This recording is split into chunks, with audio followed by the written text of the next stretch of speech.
Selamat pagi Tuan Pei. Tuan Pei, rapat akan dimulai 10 menit lagi. Beritahu semua orang, jika terlambat 1 menit bereskan barang-barang kalian dan keluar. Bos, Pei-yan itu benar-benar keterlaluan. Hanya sisa-sisa kekuatannya saja. Kakek Pei akan segera kembali dan akan mengadakan rapat suksesi. Qin Wei, bagaimana dengan hal yang aku minta kamu urus? Anda tenang saja, semuanya sudah siap. Posisi pewaris keluarga Pei hanya bisa menjadi milikku Pei Yu. Menurutmu dia tidak akan marah kalau tahu? Tidak peduli dia marah atau tidak.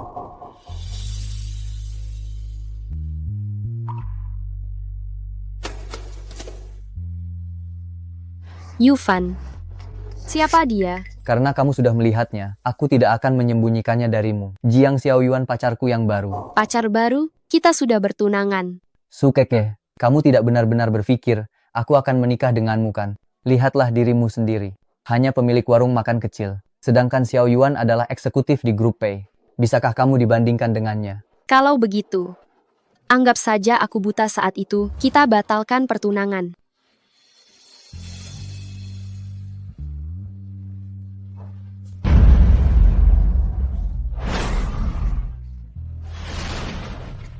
Zhao Yufan, kamu pria brengsek yang bermain 2 kaki? Sia-sia aku bekerja 3 pekerjaan sehari untuk menghidupimu. Beginikah caramu membalasku?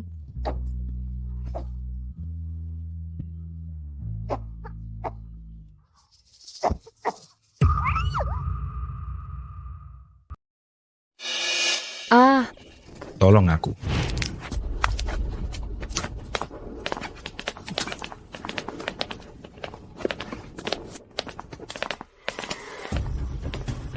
Pei-yan, presiden grup Pei. Kamu juga mengalami hari ini? Hari ini adalah hari kematianmu. Setelah kamu mati, keluarga Pei akan menjadi milik bos kita, Pei Yu. Belum tentu siapa yang akan mati. Masih bengong, pukul dia.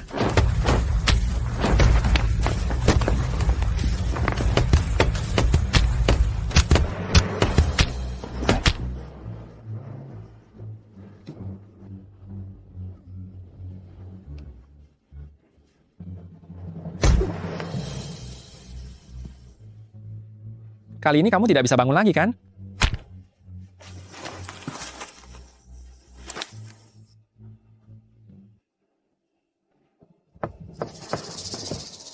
Bos Pei-yan sudah mati. Bagus sekali. Pei-yan kamu saksikan saja di bawah sana. Bagaimana aku mengambil alih posisi keluarga Pei.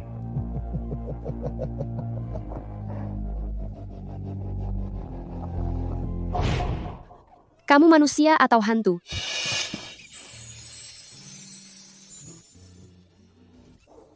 Tolong aku. Aku akan memberikan semuanya padamu. Meskipun kamu tampan, kamu tidak bisa.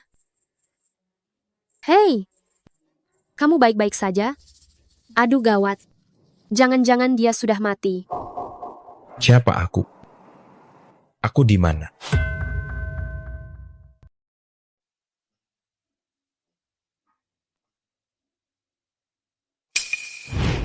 Wah, syukurlah. Akhirnya kamu bangun juga. Aku siapa? Aku di mana? Jangan bilang kamu amnesia. Kamu mau nipu, aku tunggu dulu.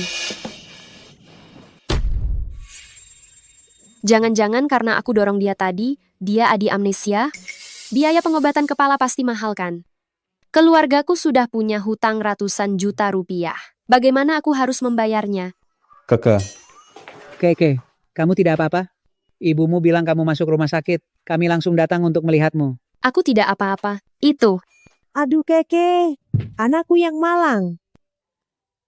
Nasibku kenapa begitu buruk? Ayahmu sudah meninggal sejak lama. Kalau terjadi sesuatu padamu, ibu harus bagaimana, nak? Ibu aku di sini. Keke kamu tidak apa-apa.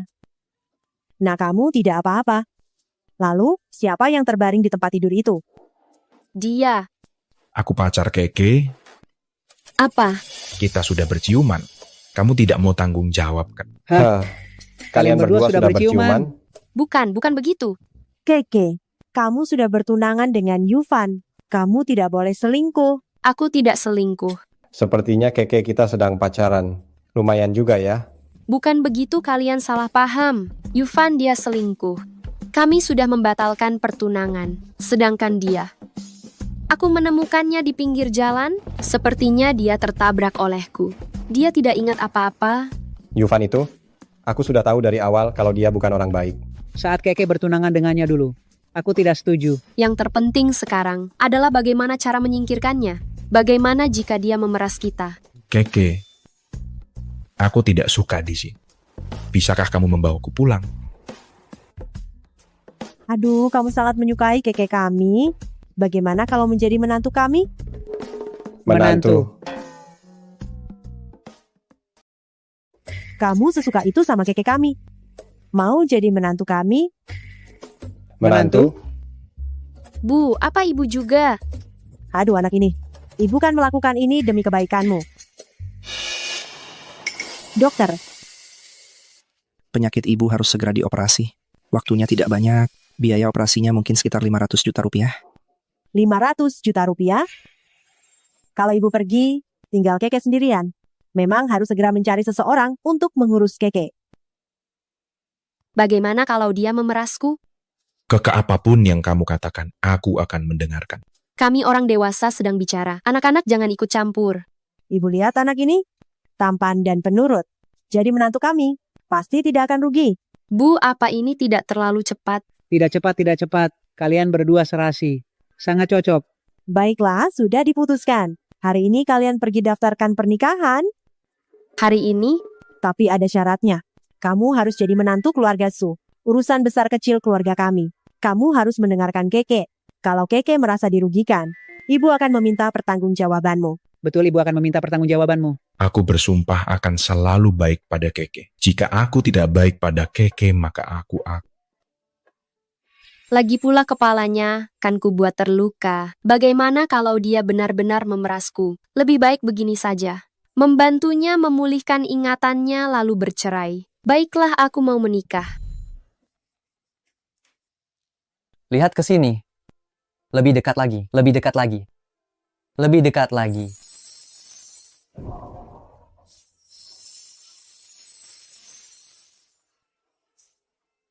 Senyum. Lihat ke sini. 3, 2, 1. Kemari.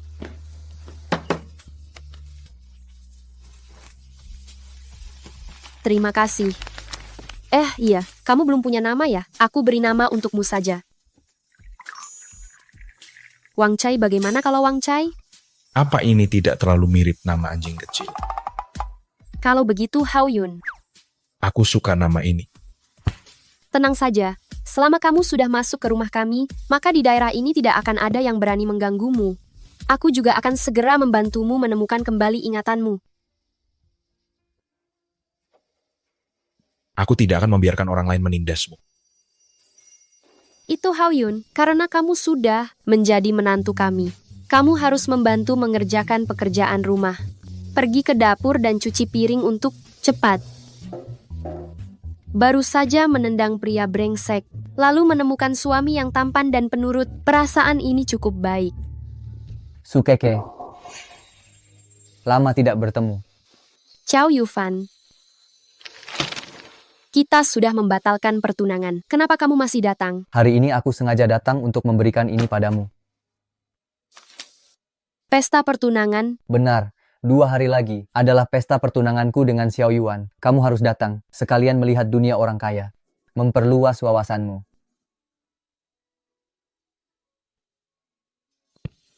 Baik. Aku pasti akan mempersiapkannya dengan baik. Baiklah, kalau begitu aku menunggumu.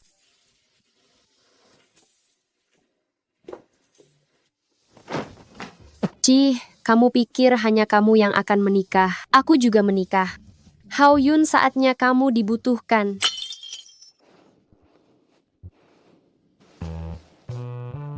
Maaf, Keke. Aku memecahkan piringnya.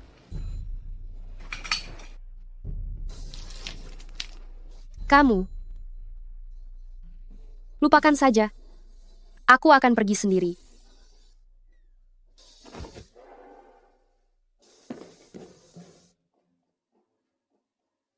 Tuan Pei-yan sudah meninggal. Ketika kakek Pei kembali dan mengumumkan penggantinya, keluarga Pei akan menjadi milikmu. Dia Pei-yan betapapun disayanginya di keluarga Pei. Sekarang tidak ada gunanya. Kekiat Gapei semuanya akan menjadi milikku. Oh ya, besok aku harus menghadiri rapat di Hotel Awan secara langsung.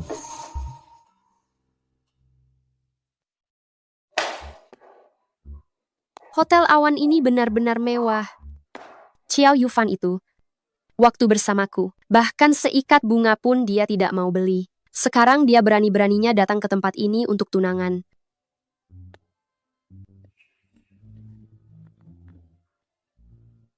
Aku kaget sekali.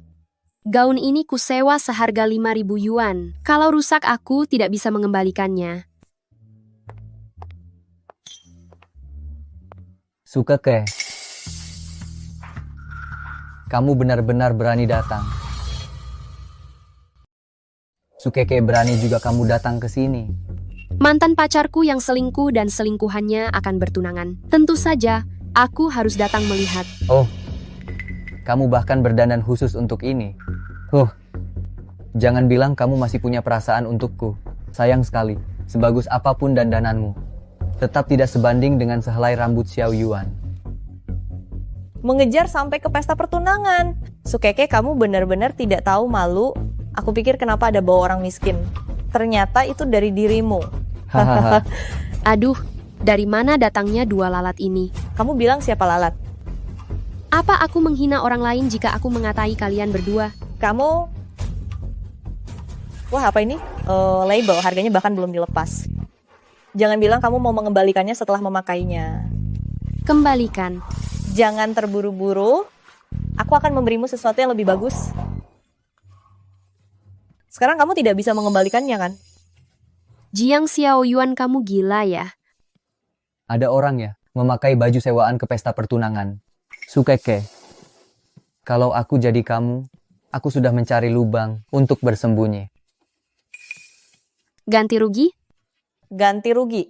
Oh ya, keluargamu bukannya punya warung makan kecil. Bagaimana kalau hari ini kamu jadi pelayan di pesta pertunanganku untuk menghibur semua orang? Siapa tahu, kalau suasana hatiku sedang bagus, aku akan membayarnya untukmu. Seseorang ambilkan dia seragam pelayan. Kalian jangan keterlaluan. Sukeke, Xiao Yuan mau membantumu itu memberimu muka. Jangan tidak tahu diri. Lepaskan aku. Kalian mau apa? Karena kamu tidak mau, biar aku yang melakukannya sendiri. Lepaskan bajunya. Lepaskan. Lepaskan. Lepaskan aku. Lepaskan aku.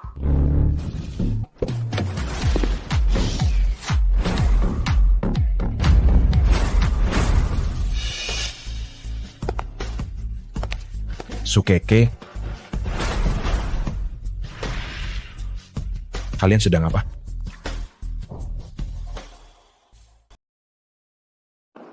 Kalian sedang apa? Hati-hati.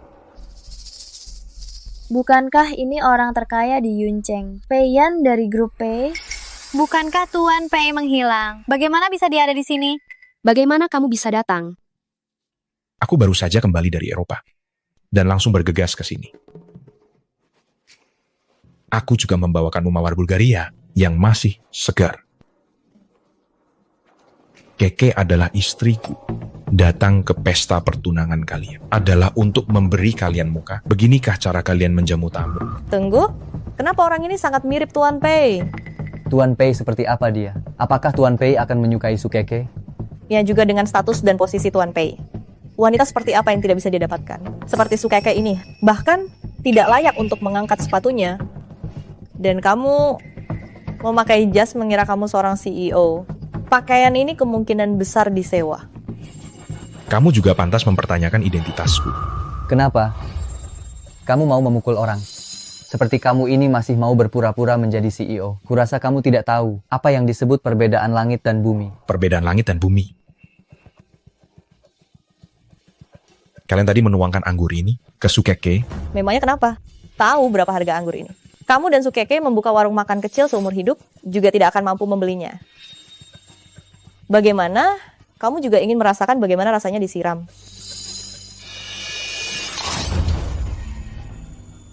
Hati-hati. Apa yang kamu lakukan? Mau mengacaukan acara ya? Mahal orang kaya minum anggur seperti ini. Kurasa juga biasa saja. Kamu tahu apa orang udik?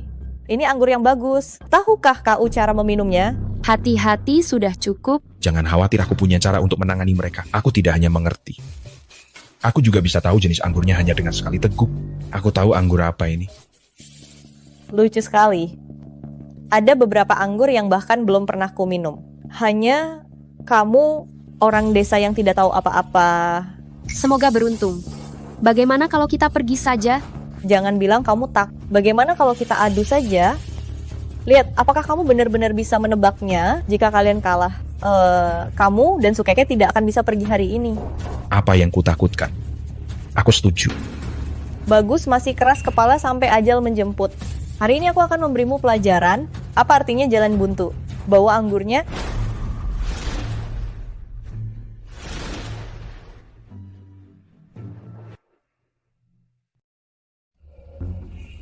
Untung anggur merah sebanyak ini, mana kamu mengerti? Kita pergi sekarang, masih sempat. Percayalah padaku. Anggurku ini. Semuanya adalah koleksi terbaik dari kilang anggur kelas dunia. Sembarang ambil satu saja. Nilainya setara dengan pengeluaran orang biasa seumur hidup. Kamu yakin bisa mengenalinya? Gawat. Kalau Haoyun tidak mengenalinya, kita berdua akan celaka. Kalau begitu, bagaimana kalau kita bertaruh? 20 gelas anggur merah di atas meja ini, jika kamu menebak semuanya dengan benar. Uang gaunnya akan kami ganti, tapi jika ada satu saja yang salah.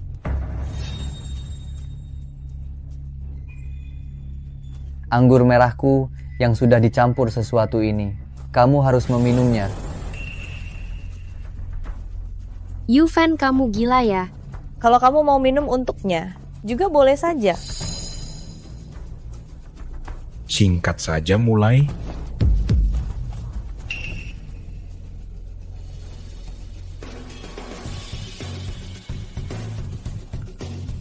Aku tidak percaya si penipu ini bisa mengetahuinya. Cheval Blanc. Lafite. Kenapa dia tahu semuanya? Tenang saja. Aku sudah melihat semuanya di buku. Romane Conti, Albino Dorfo, Lepin, Petrus.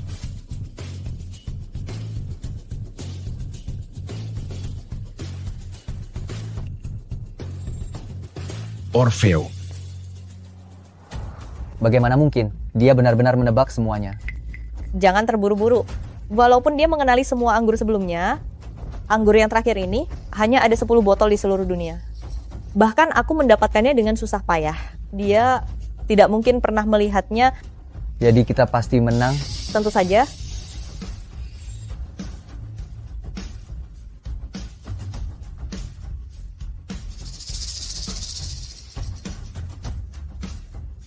Bagaimana tidak bisa menebaknya kan?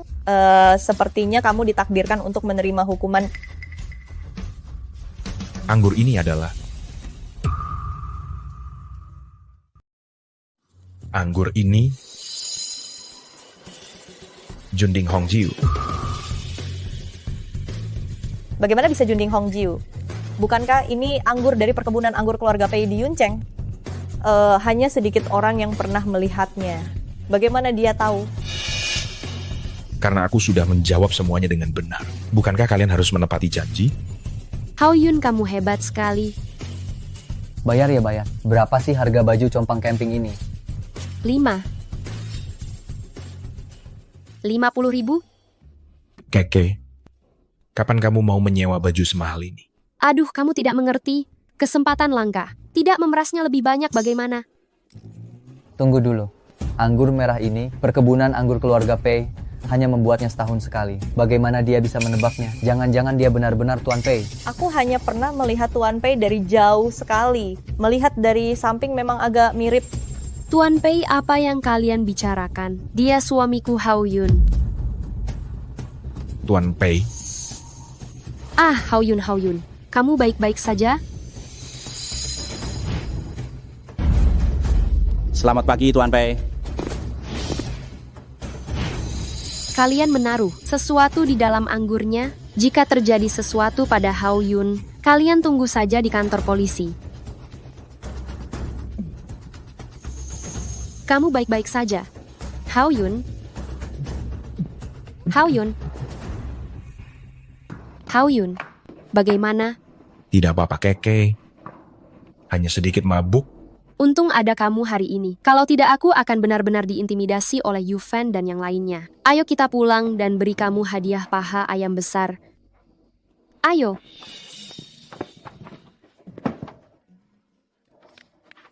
Keke, kepalaku sakit sekali. Baiklah, kalau begitu jangan dipakai. Kita siap-siap pulang. Mayat Pei Yan belum ditemukan.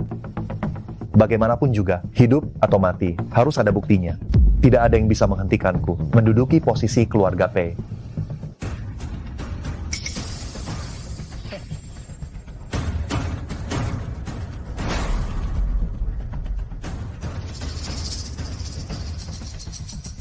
Pei Yan.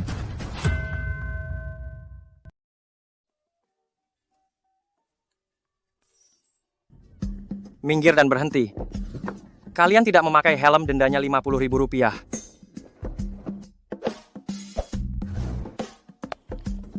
Maaf, kami sedang ada urusan mendesak jadi tidak memakainya. Tolong maklumi kami. Tidak bisa.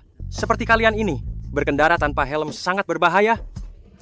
Tolong bantu kami. Lain kali kami pasti akan memakainya. Jangan banyak bicara, bayar saja. Kalau tidak bisa, Keke,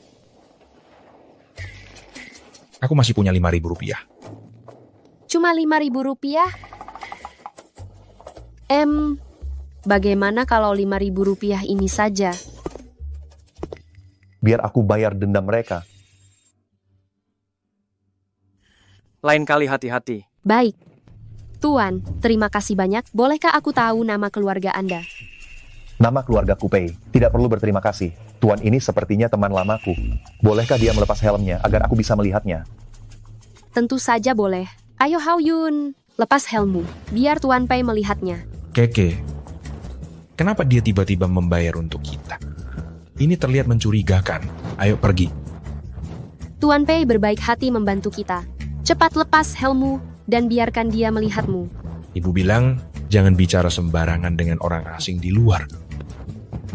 Kamu mau dengar ibu atau aku? Cepat lepas helmmu. Aku hitung sampai 3. 3. 2. Cepat. Baik. Aku lepas.